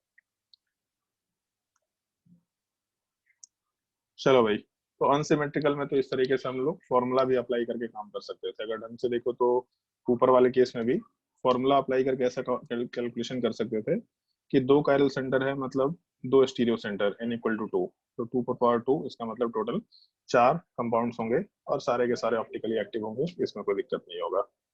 लेकिन अगर सिमेट्रिकल मॉलिक्यूल हुआ तो सिमेट्रिकल वाले पार्ट में हम लोगों का कुछ कुछ पार्ट ऑप्टिकली इनएक्टिव निकल के आना शुरू हो जाता है। ये सबसे बड़ा प्रॉब्लमेटिक पार्ट होता है, जिसकी वजह से स्ट्रक्चर काउंट करने में थोड़ा कंफ्यूजन होता है। तो इसीलिए हम लोग फॉर्मूले के हिसाब से काम तो कर लेते हैं, स्ट्रक्चर काउंटिंग आना चाहिए, बट फॉर्मूले के हिसाब से भी काम कर सकते हैं हम लोग। बट ध्यान रखना है, जब भी कभी थोड़ा भी कॉम्प्लिकेटेड केस दिखाई देगा तो कभी भी फॉर्मूले से काम मत करना, काउंटिंग करके काम करना।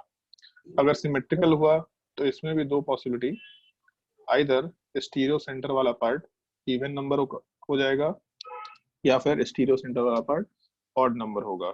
इनफैक्ट ऑड वाले पार्ट में एक और भी कंसेप्ट होता है, जिसको हम लोग टर्म में बोलते हैं सूडो कायरल सेंटर, मतलब कायरल सेंटर नहीं सुना है ना, उसमें फिजिक्स में सूडो फोर्स या सीडो फोर्स ऐसा कुछ बोलते हैं, तो एग्जैक्टली वही चीज सूडो कायरल सेंटर टाइप का एक कंसिडरेशन लेके चलते हैं हम लोग।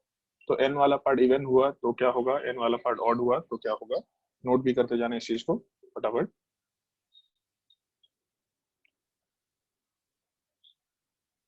अगर n वाला पार्ट इवन हुआ तो total number of optically active part, तो अगर सिमेट्रिकल हुआ तो ऑप्टिकली एक्टिव ऑप्टिकली इनएक्टिव दोनों हो सकता है। तो ऑप्टिकली एक्टिव कितना होगा वो 2 टू द पावर n-1 से निकल के आएगा, और ऑप्टिकली इनएक्टिव कितना होगा, जिसको हम लोग शायद से मीजो भी बोल सकते थे, क्योंकि मीजो कंपाउंड में बताया था कंपाउंड में कायरल सेंटर होना मस्ट कंडीशन है और कंपाउंड ऑप्टिकली इनएक्टिव होना चाहिए plane of symmetry centre of symmetry से। तो ऑप्टिकली इनएक्टिव या meso compound 2 to the power n-2/2 के बराबर होता है। तो यहाँ से जब हम लोग टोटल की बात करेंगे तो टोटल में सारे के सारे ऑप्टिकली एक्टिव, सारे के सारे ऑप्टिकली इनएक्टिव, मतलब 2 to the power n-1 plus 2 to the power n-2/2 consider आराम से करते हुए काम कर सकते हैं।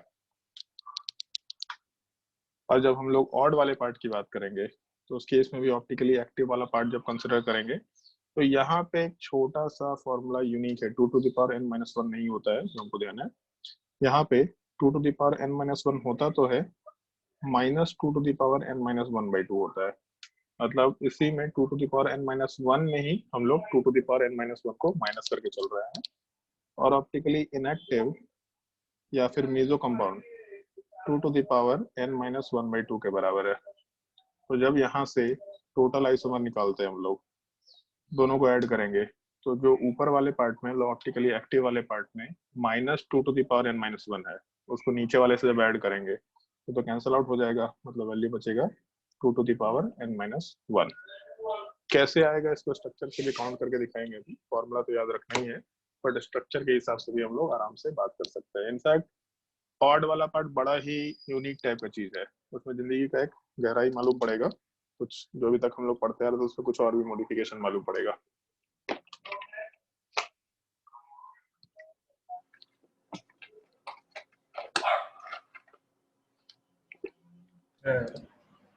बोलो। आप लास्ट क्लास में बोले थे कुछ न्यूज़ बताएंगे। भूल गया यार क्या बोलने वाले थे,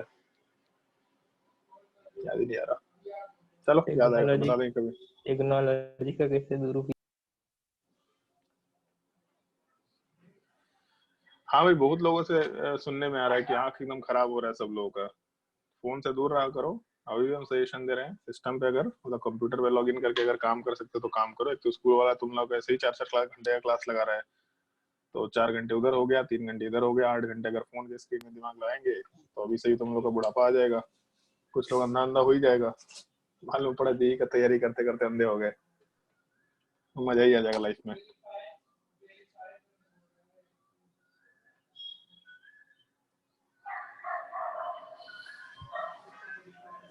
स्कूल का तो अभी बंद है, सीबीएसई इवैल्यूएशन हो रहा है ना उसी।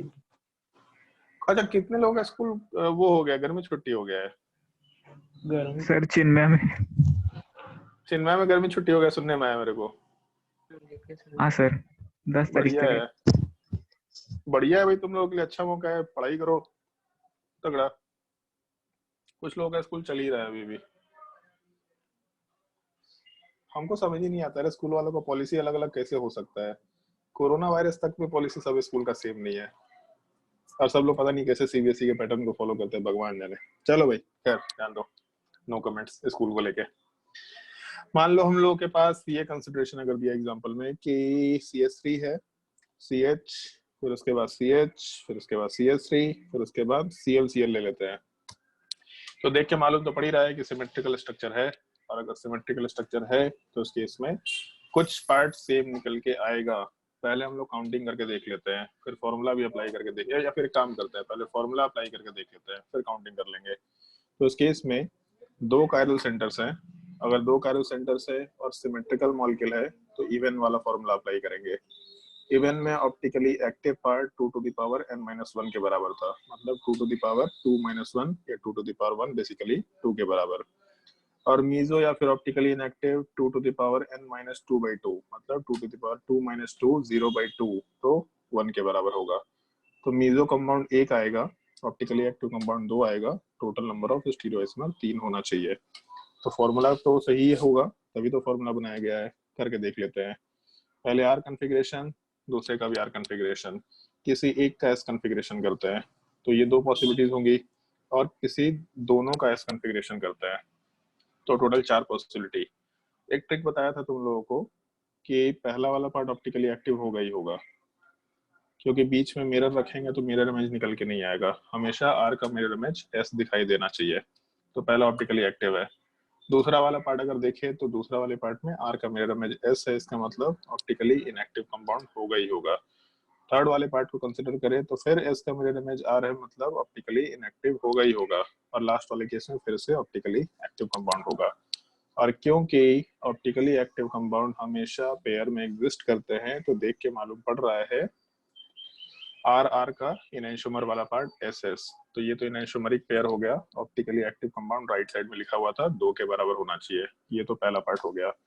अब जैसे ऑप्टिकली इनएक्टिव या मीजो कंपाउंड, हम लोग के पास फॉर्मूले के हिसाब से 1 आ रहा, बट यहाँ तो 2 दिख रहा। एक्चुअल में 2 नहीं है। अगर कन्फिग्रेशन सिमिलर टाइप का है तो हम लोग उससे चीजों को रिलेट कर सकते हैं, हो सकता है कंपाउंड आपस में सेम हो। तो लेफ्ट साइड में भी Cl था, राइट साइड में भी Cl था, तो इसके वजह से ये जो नीचे का दोनों स्ट्रक्चर है, भले ही आर एस एस आर दिख रहा, लेकिन दोनों सेम ही स्ट्रक्चर निकल के आएगा।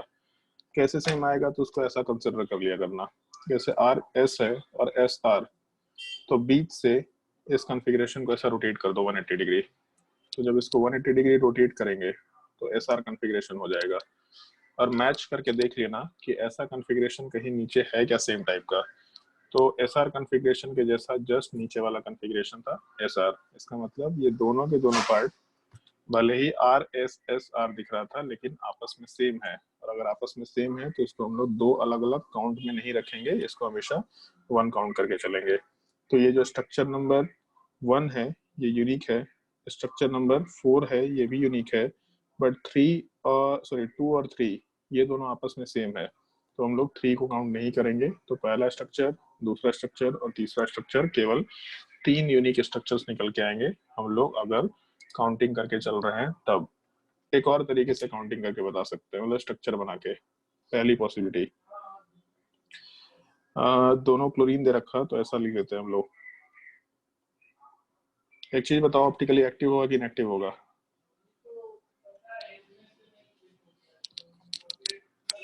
अच्छा सॉरी, तो डायग्राम को बना दिया। हाँ भाई, ऑप्टिकली एक्टिव स्ट्रक्चर होगा कि इनएक्टिव होगा? इनएक्टिव। हाँ सूरज, सेंटर ऑफ सिमेट्री है ना इसमें। सूरज कुमार 20, बताइए भाई, सेंटर ऑफ सिमेट्री है ना इसमें? दिख तो रहा है। दिख तो रहा है। डंडा को पेट में ऐसे फंसाएंगे और तुमको हवा में खड़ा कर देंगे सेंटर ऑफ सिमेट्री दिखाने के लिए। कंपाउंड वाला पार्ट ऑप्टिकली एक्टिव है, इतना सिंपल सा ट्रिक बता रखा है, इतना सारा ट्रिक बताया है इसमें, याद ही नहीं रहता, 4 बार रिपीट कर रखा है कि फिशर प्रोजेक्शन में अगर सेंटर ऑफ सिमेट्री दिख रहा है, जो कि होता नहीं है, अगर दिख रहा है तो कंपाउंड ऑलवेज ऑप्टिकली एक्टिव होगा। खैर ऑप्टिकली एक्टिव है या इनएक्टिव है, मान लेते हैं कि ऑप्टिकली एक्टिव होता, तो इसका मिरर इमेज वाला पार्ट एग्जिस्ट करता ही करता। तो पहला ऑप्टिकली एक्टिव है तो उसका मिरर इमेज इनएंशोमर होगा, वो भी ऑप्टिकली एक्टिव होगा। ये 2 स्ट्रक्चर हो गए। फिर उसके बाद दूसरा स्ट्रक्चर ऐसा बना लेते हैं, और हमको नहीं मालूम कि ऑप्टिकली एक्टिव है कि इनएक्टिव है, मान के चल लेते कि ऑप्टिकली एक्टिव था, तो इसका मिरर इमेज भी एग्जिस्ट करना चाहिए था, जो ऑब्वियस सी बात है। लेकिन मान के चल तो रहे थे कि कंपाउंड ऑप्टिकली एक्टिव था, उसका मिरर इमेज भी बना दिया, बट कंपाउंड वाले part of plane of symmetry है, मतलब कंपाउंड ऑप्टिकली इनएक्टिव नेचर का निकल के आ गया। तो कंपाउंड अगर ऑप्टिकली इनएक्टिव है तो उसका मिरर इमेज भी खुद ऑप्टिकली इनएक्टिव नेचर का होगा। तो अगर दोनों ऑप्टिकली इनएक्टिव है तो एक चीज चेक करके देख सकते हैं कि हो सकता है दोनों सेम हो सकता है डिफरेंट हो। तो एक चीज याद होगा, फिशर प्रोजेक्शन को प्लेन ऑफ पेपर में अगर 180 डिग्री रोटेट करते हैं तो कंपाउंड का कॉन्फ़िगरेशन सेम रहता है। तो अगर इस सेकंड वाले पार्ट को 180 डिग्री रोटेट करेंगे तो जो पार्ट नीचे है CH3 वो ऊपर जाएगा, ऊपर का CH3 नीचे आएगा, लेफ्ट साइड का Cl ऊपर राइट साइड में जाएगा, और राइट साइड वाले पार्ट का ग्रीन, उसको रेड से कर देते हैं, लेफ्ट साइड में ऊपर का Cl राइट साइड में नीचे जाएगा। उसके अलावा ऊपर वाला जो H है रेड कलर का वो लेफ्ट साइड में नीचे जाएगा, और जो ब्लू वाला H है ऊपर जाएगा। तो अगर हम लोग फर्स्ट वाले पार्ट को थर्ड वाले पार्ट से रिलेट करें तो CH3 ऊपर CH3 नीचे, Cl राइट साइड में, HS लेफ्ट साइड में, मतलब दोनों एग्जैक्टली सेम है। तो अगर सेम है तो इसको नए स्ट्रक्चर में काउंट नहीं कर पाएंगे, मतलब सेकंड स्ट्रक्चर को नए में काउंट नहीं कर पाएंगे, ये दोनों मिला करके अपना एक ही आइसोमर निकल के आएगा। और अगर ढंग से देखो तो ऊपर वाले पार्ट में कंपाउंड ऑप्टिकली एक्टिव है, मतलब कायरल सेंटर में अगर एक R होगा तो दूसरा बाय डिफॉल्ट R होगा ही होगा, अगर एक S होगा तो दूसरा बाय डिफॉल्ट S होगा ही होगा। जबकि नीचे में प्लेन ऑफ सिमेट्री है, तो अगर एक R है तो नीचे वाला पार्ट S होगा ही होगा, या अगर ऊपर वाला कॉन्फ़िगरेशन S है तो नीचे वाला पार्ट R होगा ही होगा। तो इस चीज को जब रोटेट कर दिया 180 डिग्री तो हम लोग का RS कॉन्फ़िगरेशन आ गया, जो कि पहले से मैच कर गया। उसको हम लोग स्ट्रक्चर में आराम से हटा के काम कर सकते हैं। यहाँ तक का पार्ट ही आज क्लास में डिस्कस करेंगे, उसके बाद फिर हम लोग बाकी चीजें नेक्स्ट क्लास में आराम से कंटिन्यू कर सकते हैं। तो ये पूरा पार्ट पे काम करना, अपने उससे भी नोट कर लेना। अभी तो तुम लोग को ज्योमेट्रिक आइसोमर वाला पार्ट तो नोट करना ही है, इस नोट को भी भेज देंगे। इस नोट से लास्ट के सारे स्ट्रक्चर्स का पार्ट, पहले फॉर्मूले से कैसे काउंटिंग किए, फिर उसके बाद कॉन्फ़िगरेशन लिख के कैसे काउंटिंग किए, फिर उसके बाद स्ट्रक्चर कैसे बना सकते हैं। वैसे स्ट्रक्चर बनाने की जरूरत नहीं है, बट अभी के लिए बना लेना, बहुत ही बेसिक टाइप का पार्ट दे रखा था। स्ट्रक्चर के साथ हम लोग कैसे काम कर सकते हैं, तो उससे अपना कैलकुलेशन आराम से होता चला जाएगा। नेक्स्ट क्लास में सूडो कायरल सेंटर क्या होता है, और उसके बाद फिर मिसलेनियस क्वेश्चन वाले पार्ट पे आएंगे हम लोग। तो मेरे हिसाब से जितना बताना तो बता चुके, आधे घंटे का टॉपिक बाकी होगा। आधे घंटे में हम लोग केवल क्वेश्चंस करेंगे और कुछ अच्छे सवाल का डिस्कशन। उसके बाद फिर डीएल नोमेनक्लेचर क्या होता है, इस चीज का डिस्कशन होना चाहिए, और एक्सिस ऑफ सिमेट्री क्या होता है। तो मोस्ट प्रोबेबली शायद नेक्स्ट क्लास में हम लोग का टॉपिक कंप्लीट हो जाना चाहिए। ठीक है, चलो भाई नेक्स्ट क्लास में कंटिन्यू करते हैं।